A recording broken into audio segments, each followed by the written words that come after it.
He was only looking for a place to rest.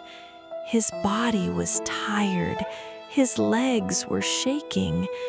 Every time he stopped, someone scared him away. He didn't understand why.